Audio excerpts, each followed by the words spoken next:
There is a powder you can buy for $2 that bonds to the steel inside your engine and never lets go.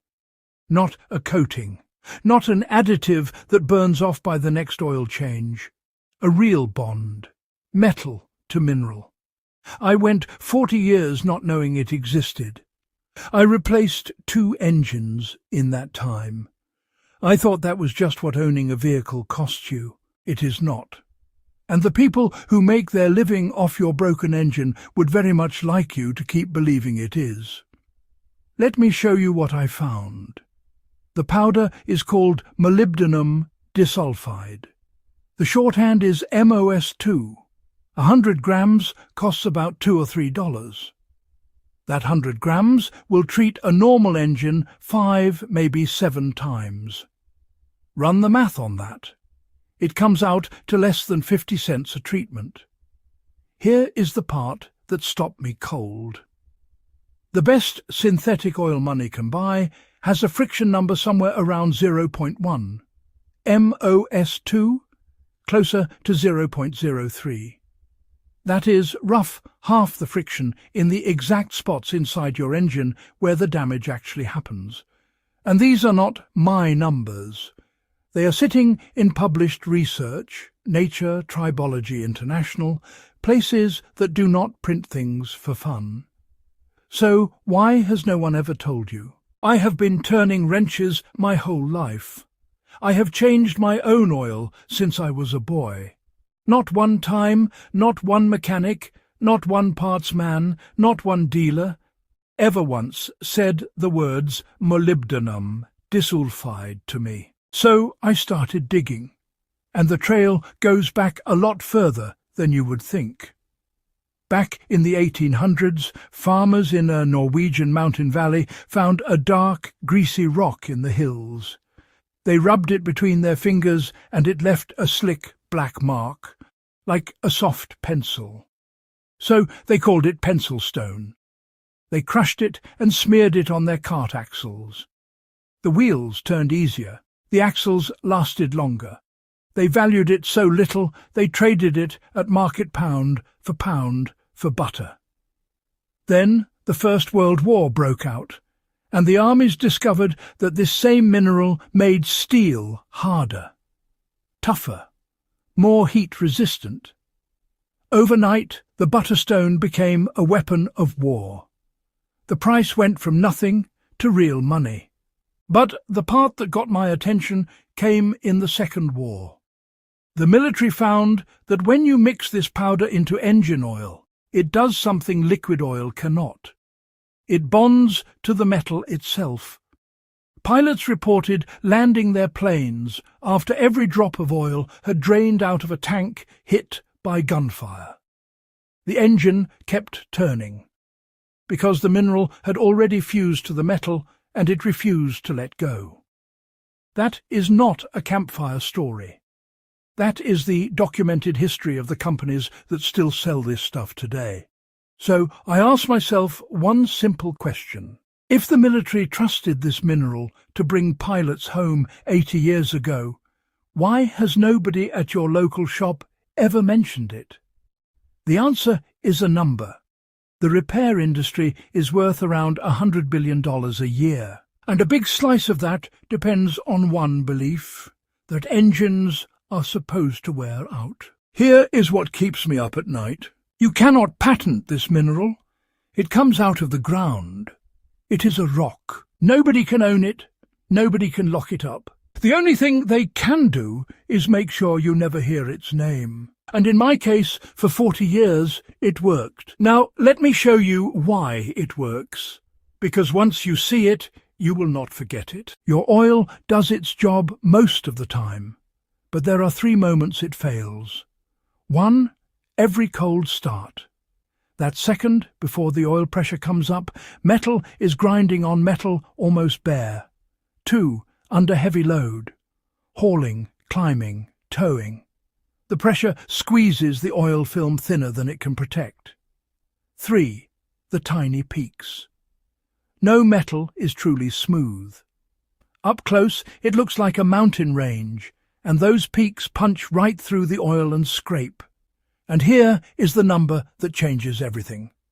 Around 90% of all engine wear happens in those brief moments.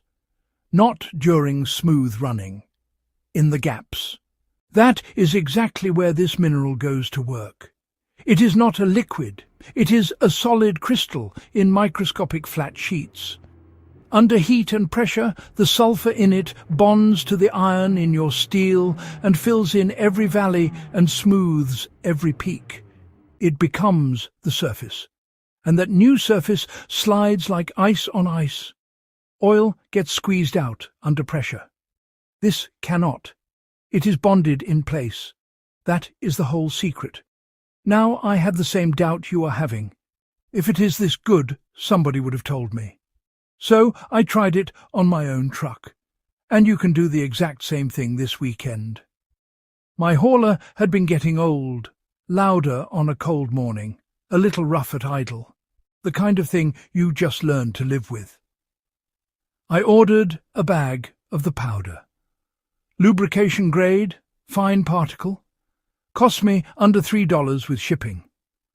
I warmed the engine up, measured out the right dose, mixed it into a little of the same oil already in the truck and stirred about a minute. It does not dissolve. It stays suspended like fine silt in water. That is exactly right. Poured it in through the oil, fill with the engine idling. Let it run 20 minutes. For the first week, nothing. I figured I had wasted my money. Then, around 300 miles in, it changed. The cold start went quiet. That rough idle smoothed right out, and my fuel numbers started climbing. A few weeks later, same road, same driving, my mileage was up near 8%. The treatment paid for itself many times over in the first month. But the fuel was never the point. The point is what that drop in friction is doing to every moving part, every minute that engine runs. Less friction, less heat, less wear, and the engine lasts a great deal longer. Let me give you the doses so you can do this yourself. A small 4-cylinder, under 2 litres, 5 grams. A mid-size engine, 2 to 3.5 litres, 7 grams. A big V6 or V8, 10 grams. Mix it into about 30 millilitres of the oil already in your engine. Stir a full minute. Engine warm and idling, pour it through the oil fill. Let it idle 20 minutes. Then drive normal for 500 miles. During those miles, the heat and pressure are doing the bonding. After that, it is effectively permanent. It does not wash out at your next oil change because it is bonded to the metal, not floating in the oil. One treatment rides along for 50 to 70,000 miles. One honest warning.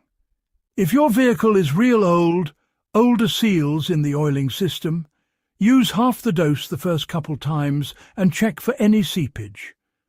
Do it right, and you will have no trouble. Now, here is what convinced me this was not just a little improvement, but a whole different way of thinking about how long an engine can last.